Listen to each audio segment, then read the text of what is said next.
Gold, trusted gold buyers. మీరు తాకట్టు పెట్టిన బంగారాన్ని విడిపించి ఈ రోజు ఉన్న మార్కెట్ ధరకు కొనబడను.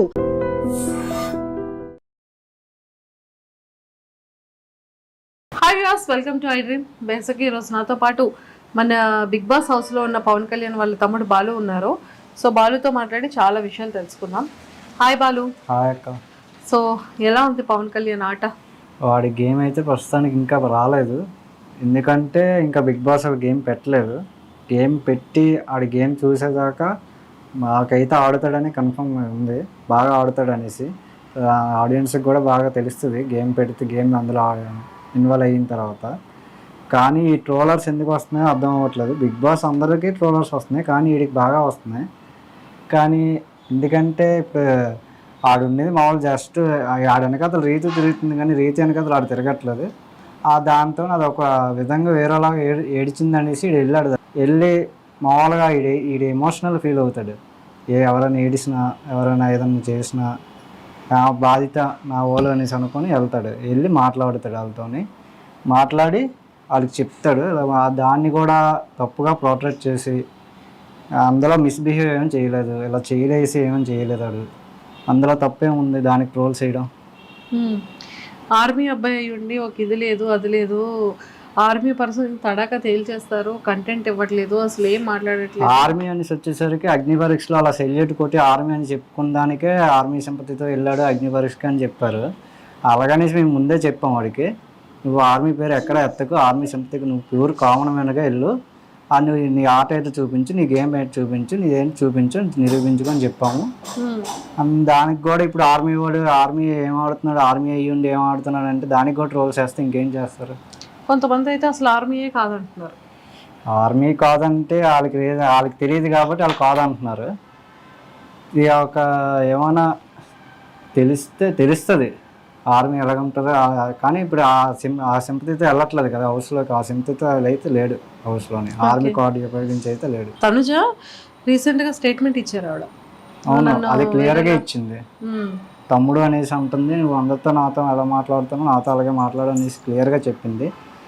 ఆ రీతు కూడా నా లైవ్లో దివ్యానికితతో వచ్చింది కదా నేను నైట్, దివ్యానికితతో కూడా చెప్పింది, కళ్యాణ్ నాకు యాజ్ ఫ్రెండ్, బెస్ట్ ఫ్రెండ్, హౌస్లో రాగానే నాకు ఫ్రెండ్ అంటే ఎవరన్నా ఉన్నానంటే కళ్యాణ్. దాన్ని తప్పుగా అనుకుంటే ఇంకేం చేయలేరు. కాకపోతే నాకు బయట ఒక ఫ్రెండ్ ఉన్నాడు సేమ్ అలానే ఈ కళ్యాణ్ కూడా ఇలాగే నాకు ట్రీట్ చేస్తున్నాడు, అందుకే నాకు బాగా కనెక్ట్ అయ్యాడు కళ్యాణ్ బెస్ట్ ఫ్రెండ్గా. అంత మించి ఇంకేం లేదనేసి దివ్యానికితతో కూడా నా నైట్ లైవ్లో చూపించారు.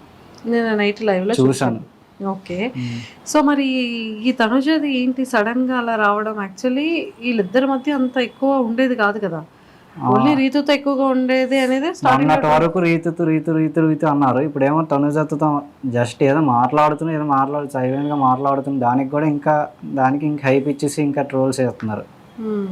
కానీ మరి మీ వాడు కూడా లోపల ఫ్రెండ్, అందరూ ఫ్రెండే, తను ఇలా అని కేటగిరీ ఎలాగంటే ఎవరైనా ఆడిని బాగా క్లోజ్గా మాట్లాడి ఆడితో ఒక 2 days అలా క్లోజ్గా ఉంటే నా వాళ్ళు అనేసుకుంటారు. వాళ్ళు ఏడిసినా, ఎమోషన్ అయినా, ఏదైనా బాధపడినా వీడు వెళ్ళి మ్యాక్సిమం వీడు హెల్ప్ అయింది వీడు చేస్తాడు. మ్యాక్సిమం వీడు చేయాల్సింది నేచర్, చిన్నప్పటి నుంచి నేచర్. నేను ఆడు పుట్టిన తర్వాత నేను పుట్టాను కాబట్టి ఆడితో పాటు ఎక్కువ ట్రావెల్ చేయలేదు. నేను 10 years ఆడు బయటనే ఉన్నాడు, ఒక 5 years ఇక్కడ ఉన్నాడు. 10th తర్వాత డిగ్రీ ఇక్కడ ఉన్నాడు అంతే. డిగ్రీ అయిపోయింది, ఎంఎస్సీలోని జాబ్ వచ్చింది ఫస్ట్ ఇయర్లో. జాబ్ తర్వాత మళ్ళీ మొన్న రీసెంట్గా సెలవులకు పోతూ అంతే. అంత ఎక్కువ బాగుండలేదు, కానీ ఆడ ఎమోషన్ ఎవరైనా నమ్మాడంటే వాళ్ళు పూర్తి నమ్ముతాడు. ఒక్కసారి వద్దు నాకు అవసరం లేదంటే మరి వదిలేస్తారండి. ఓకే, సో ఎందుకని చిన్నప్పటి నుంచి చాలా దూరంగా ఉన్నారు పిల్లలు ఫ్యామిలీకి అని చెప్పి తెలిసింది. అసలు ఏంటి ఫ్యామిలీ బ్యాక్గ్రౌండ్ ఏంటి వాళ్ళు? బ్యాక్గ్రౌండ్ అంటే ఏం లేదు, చూస్తే నాకు తెలిసినన్ని మాత్రం వాడికి తెలియదు ఊర్లో విషయాలు కానీ అమ్మ నాన్నల గురించి కానీ ఏదైనా సరే. అది చిన్నప్పుడు మేము చిన్నప్పుడు అక్కడ పైడి భీమవరం ఉండేవాళ్ళం. నాన్నది పాల వ్యాపారం చేస్తుండగా సడన్గా ఒక సిచ్యువేషన్ వచ్చినప్పటికీ కొంచెం లాస్ అప్ అయ్యి ఎలాగలాగా ఫ్యామిలీ సిచ్యువేషన్ వచ్చింది. కొన్ని స్టేజ్కి వెళ్ళేటప్పటికి ఏదైనా పాల వ్యాపారం బిజినెస్ డల్ అయింది. అలా డల్ అయిన కొద్దీ అలాగలాగా కొంచెం ఆరోగ్య సమస్యలు వచ్చాయి. వచ్చిన తర్వాత ఏ టైప్ ఆఫ్ ఆరోగ్య సమస్య అంటే బాగా పాల వ్యాపారం అంటే ఉంటుంది కదా, మార్నింగ్ బేగా లేచి నైట్ ఎప్పుడు పడుకుంటారో తెలీదు. ఆ తిరగడం వల్ల బాగా ఎఫెక్ట్ అయ్యి అప్పుడు బాగా నీరసం అయిపోయి చనిపోయే స్టేజ్ వరకు వెళ్ళారు నాన్న ఒక స్టేజ్కి. తర్వాత అమ్మ కూడా ఒక స్టేజ్లో అలాగే వెళ్ళింది.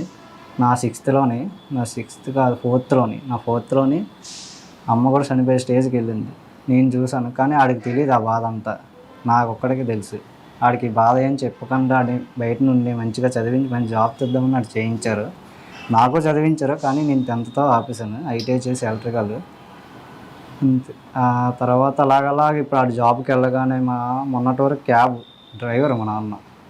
ఓ మొన్నటి వరకు నాన్న డ్రైవింగ్ చేసేవాళ్ళు. ఫస్ట్ పవలాపురం, తర్వాత ఆటో, తర్వాత మళ్ళీ కొన్ని రోజులు డ్రైవర్గా చేశాడు, వేరే దగ్గర డ్రైవర్గా చేశాడు. తర్వాత మళ్ళీ ఒక పెద్ద వ్యాన్, కోడి పిల్లల వ్యాన్ ఉంటుంది కదా వెనకాల తొట్టు ఉండేది, ఆ తొట్టు వ్యాన్తో ఆ వ్యాన్ కొనుక్కొని ఒక 5 years చేశాడు.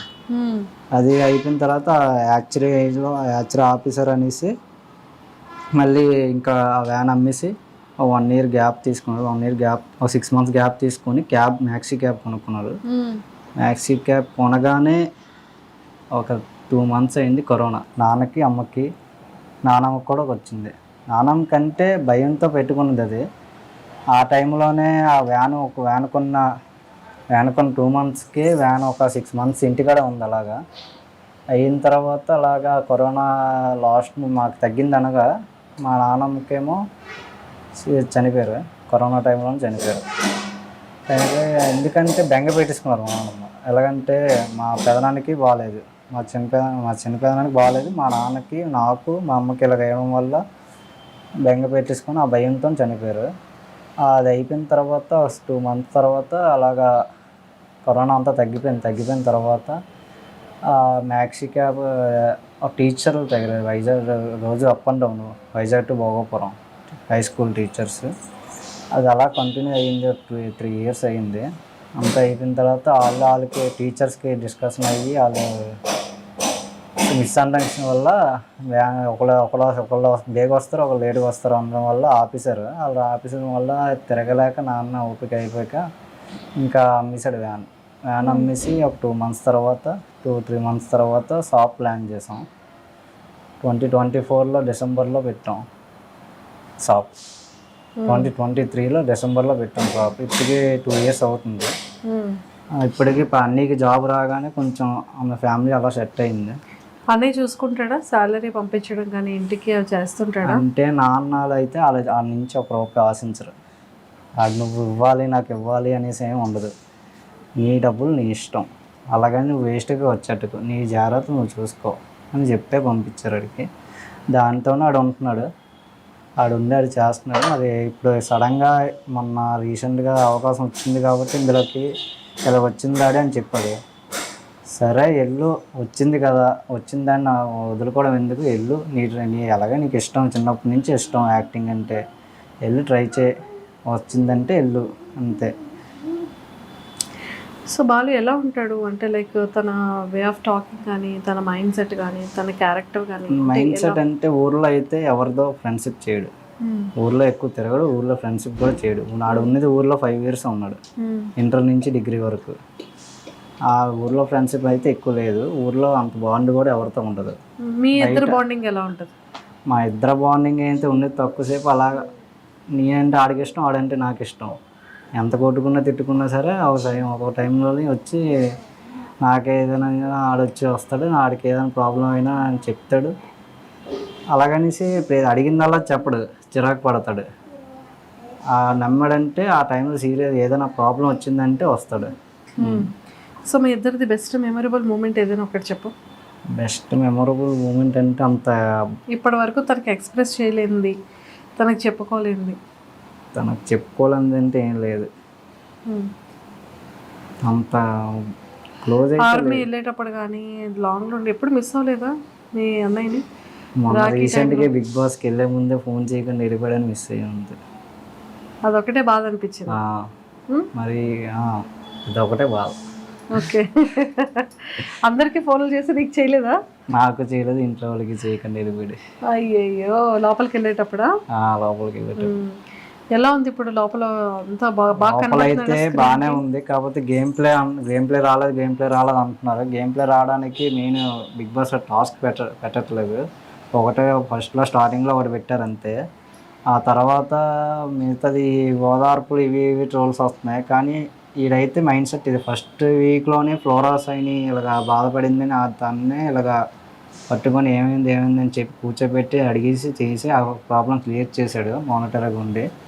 ఆ తర్వాత ఈ రీతు తీయడానికి కథలు తిరిగి అన్నీ చెప్తూ అన్నీ మాట్లాడుతూ సరే మనతో ఉంటుంది కదా, ఇంత క్లోజ్గా ఉంటుంది కదా, నాకు బెస్ట్ ఫ్రెండ్గా ఉండి తను ఏడిసింది అనేసి ఇలా జస్ట్ ఓదార్చాడు అంతే. దానికి ట్రోల్స్ అది మిస్బిహేవ్ కూడా కాదు, జస్ట్ అమ్మా నాన్నలు ఎలా ఓదార్స్తారో అలా ఓదార్చాడు. దానికి కూడా అలా చేస్తే ఈ ట్రోల్స్ ఎంత ఇష్టసారంగా వాళ్ళకి నచ్చినవి వేసుకుంటున్నారు. ఇంట్లో ట్రోల్స్ చూసి చాలా బాధపడుతున్నారు అమ్మాలు. అమ్మా నాన్నలు ఎందుకు వచ్చింది, ఏమైంది, ఎందుకు ఇలా చేస్తున్నారు, మనోడు ఇలా కాదు కదా, ఏమైంది, ఏటవుతుంది, ఏం ప్లే చేస్తున్నారు, స్క్రీన్ ప్లే ఏం చేస్తున్నారు అనేసి బాధపడుతున్నారు. ఇవి కాంబినేషన్స్లో ఉన్నాడు ఏమనిపిస్తుంది? నాకు తెలిసి ఉంటాడని అనిపిస్తుంది, మ్యాక్సిమం ఉంటాడు. ఉండి ఆడి గేమ్ ప్లే నెక్స్ట్ వీక్ చూపిస్తాడని అనిపిస్తుంది నాకైతే. ఖచ్చితంగా కోరుకుందాం మనం. ఖచ్చితంగా ఆడియన్స్ కూడా అలాగే సపోర్ట్ చేస్తారని కోరుకుంటున్నాను. బ్యాక్గ్రౌండ్ అంటే ఏం లేదు, చూస్తే నాకు తెలిసినన్ని మాత్రం వాడికి తెలియదు ఊర్లో విషయాలు కానీ అమ్మ నాన్నల గురించి కానీ ఏదైనా సరే. అది చిన్నప్పుడు మేము చిన్నప్పుడు అక్కడ పైడి భీమవరం ఉండేవాళ్ళం. నాన్నది పాల వ్యాపారం చేస్తుండగా సడన్గా ఒక సిచ్యువేషన్ వచ్చినప్పటికీ కొంచెం లాస్ అప్ అయ్యి ఎలాగలాగా ఫ్యామిలీ సిచ్యువేషన్ వచ్చింది. కొన్ని స్టేజ్కి వెళ్ళేటప్పటికి ఏదైనా పాల వ్యాపారం బిజినెస్ డల్ అయ్యింది. అలా డల్ అయిన కొద్దీ అలాగలాగా కొంచెం ఆరోగ్య సమస్యలు వచ్చాయి. వచ్చిన తర్వాత ఏ టైప్ ఆఫ్ ఆరోగ్య సమస్య అంటే బాగా పాల వ్యాపారం అంటే ఉంటుంది కదా, మార్నింగ్ బేగా లేచి నైట్ ఎప్పుడు పడుకుంటారో తెలీదు. ఆ తిరగడం వల్ల బాగా ఎఫెక్ట్ అయ్యి అప్పుడు బాగా నీరసం అయిపోయి చనిపోయే స్టేజ్ వరకు వెళ్ళారు నాన్న ఒక స్టేజ్కి. తర్వాత అమ్మ కూడా ఒక స్టేజ్లో అలాగే వెళ్ళింది. నా ఫోర్త్లోని అమ్మ కూడా చనిపోయే స్టేజ్కి వెళ్ళింది. నేను చూశాను, కానీ ఆడికి తెలియదు ఆ బాధ అంతా, నాకు ఒక్కడికి తెలుసు. ఆడికి బాధ ఏం చెప్పకుండా ఆడి బయట నుండి మంచిగా చదివించి మంచి జాబ్ తెద్దామని ఆడు చేయించారు. నాకు చదివించారు, కానీ నేను 10th ఆపేసాను, ఐటీఐ చేసి ఎలక్ట్రికల్. తర్వాత అలాగలాగా ఇప్పుడు ఆడు జాబ్కి వెళ్ళగానే మొన్నటి వరకు క్యాబ్ డ్రైవర్ మా నాన్న. మొన్నటి వరకు నాన్న డ్రైవింగ్ చేసేవారు. ఫస్ట్ పాల వ్యాపారం, తర్వాత ఆటో, తర్వాత మళ్ళీ కొన్ని రోజులు డ్రైవర్గా చేశాడు, వేరే దగ్గర డ్రైవర్గా చేశాడు. తర్వాత మళ్ళీ ఒక పెద్ద వ్యాన్, కోడి పిల్లల వ్యాన్ ఉంటుంది కదా, వెనకాల తొట్టు ఉండేది, ఆ తొట్టు వ్యాన్తో ఆ వ్యాన్ కొనుక్కొని ఒక 5 years చేశాడు. అది అయిపోయిన తర్వాత యాక్చురీ ఆఫీసర్ అనేసి మళ్ళీ ఇంకా ఆ వ్యాన్ అమ్మేసి 1 year గ్యాప్ తీసుకున్నాడు. 1 year గ్యాప్, 6 months గ్యాప్ తీసుకొని మ్యాక్సీ క్యాబ్ కొనుక్కున్నాడు. మ్యాక్సీ క్యాబ్ కొనగానే ఒక 2 months అయింది కరోనా. నాన్నకి అమ్మకి నానమ్మకి కూడా వచ్చింది. నానమ్మ కంటే భయంతో పెట్టుకున్నది అది. ఆ టైంలోనే ఆ వ్యాన్ కొన్న 2 monthsకి వ్యాన్ ఒక 6 months ఇంటికాడ ఉంది. అలాగా అయిన తర్వాత అలాగా కరోనా లాస్ట్ మాకు తగ్గింది అనగా మా నాన్నమ్మకేమో చనిపోయారు, కరోనా టైంలోనే చనిపోయారు. ఎందుకంటే బెంగ పెట్టేసుకున్నారు మా నాన్నమ్మ. ఎలాగంటే మా పెదనానికి బాగాలేదు, మా చిన్నపెదనానికి బాగాలేదు, మా నాన్నకి నాకు మా అమ్మకి ఇలాగ వేయడం వల్ల బెంగ పెట్టేసుకొని ఆ భయంతో చనిపోయారు. అది అయిపోయిన తర్వాత 2 months తర్వాత అలాగా కరోనా అంతా తగ్గిపోయిన తర్వాత మ్యాక్సీ క్యాబ్ టీచర్లు తగిలారు వైజాగ్, రోజు up and down Vizag to Bhogapuram, high school teachers. అది అలా కంటిన్యూ అయ్యింది, 3 years అయ్యింది. అంతా అయిపోయిన తర్వాత వాళ్ళకి టీచర్స్కి డిస్కషన్ అయ్యి వాళ్ళు మిస్అండర్స్టాండింగ్ వల్ల ఒకళ్ళు బేగ వస్తారు, ఒకళ్ళు లేట్గా వస్తారు అనడం వల్ల ఆఫీసర్ వల్ల తిరగలేక నాన్న ఓపిక అయిపోయాక ఇంకా అమ్మేశాడు వ్యాన్ అమ్మేసి ఒక 2 months తర్వాత 2-3 months తర్వాత షాప్ ప్లాన్ చేసాం. 2024లో డిసెంబర్లో పెట్టాం షాప్, 2023లో డిసెంబర్లో పెట్టాం షాప్. ఇప్పటికి 2 years అవుతుంది. ఇప్పటికి అన్నీకి జాబ్ రాగానే కొంచెం ఆమె ఫ్యామిలీ అలా సెట్ అయింది. అన్నయ్య చూసుకుంటాడా? సాలరీ పంపించడం కానీ ఇంటికి అవి చేస్తుంటాడా? అంటే నాన్నలు అయితే వాళ్ళ నుంచి ఒక రూపాయి ఆశించరు. అది నువ్వు ఇవ్వాలి నాకు ఇవ్వాలి అనేసి ఏమి ఉండదు. నీ డబ్బులు నీ ఇష్టం, అలాగని నువ్వు వేస్ట్గా వచ్చేట్టుకు నీ జాగ్రత్త నువ్వు చూసుకో అని చెప్పే పంపించారు వాడికి. దాంతోనే ఆడు ఉంటున్నాడు, ఆడు ఉండి ఆడు చేస్తున్నాడు. మరి ఇప్పుడు సడన్గా మొన్న రీసెంట్గా అవకాశం వచ్చింది కాబట్టి ఇందులోకి ఇలా వచ్చింది డాడీ అని చెప్పాడు. సరే వెళ్ళు, వచ్చింది కదా, వచ్చిన దాన్ని వదులుకోవడం ఎందుకు, వెళ్ళు, నీ అలాగే నీకు ఇష్టం, చిన్నప్పటి నుంచి ఇష్టం యాక్టింగ్ అంటే, వెళ్ళు ట్రై చేయి, వచ్చిందంటే వెళ్ళు అంతే. సో బాలు ఎలా ఉంటాడు అంటే లైక్ తన వే ఆఫ్ టాకింగ్ కానీ, తన మైండ్ సెట్ కానీ, తన క్యారెక్టర్ కానీ? మైండ్ సెట్ అంటే ఊర్లో అయితే ఎవరిదో ఫ్రెండ్షిప్ చేయడు, ఊర్లో ఎక్కువ తిరగడు, ఊర్లో ఫ్రెండ్షిప్ కూడా చేయడు. నాడు ఉన్నది ఊర్లో 5 years ఉన్నాడు, ఇంటర్ నుంచి డిగ్రీ వరకు. ఆ ఊర్లో ఫ్రెండ్షిప్ అయితే ఎక్కువ లేదు, ఊర్లో అంత బాండ్ కూడా ఎవరితో ఉండదు. మీ ఇద్దరు బాండింగ్ ఎలా ఉంటుంది? మా ఇద్దరు బాండింగ్ అయితే ఉన్నది తక్కువసేపు అలాగా, నేనంటే ఆడికి ఇష్టం, ఆడంటే నాకు ఇష్టం. ఎంత కొట్టుకున్నా తిట్టుకున్నా సరే ఒక టైంలోనే వచ్చి నాకేదైనా ఆడొచ్చి వస్తాడు, ఆడికి ఏదైనా ప్రాబ్లం అయినా అని చెప్తాడు. అలాగనేసి అడిగిందల్లా చెప్పడు, చిరాకు పడతాడు. ఆ నెమ్మ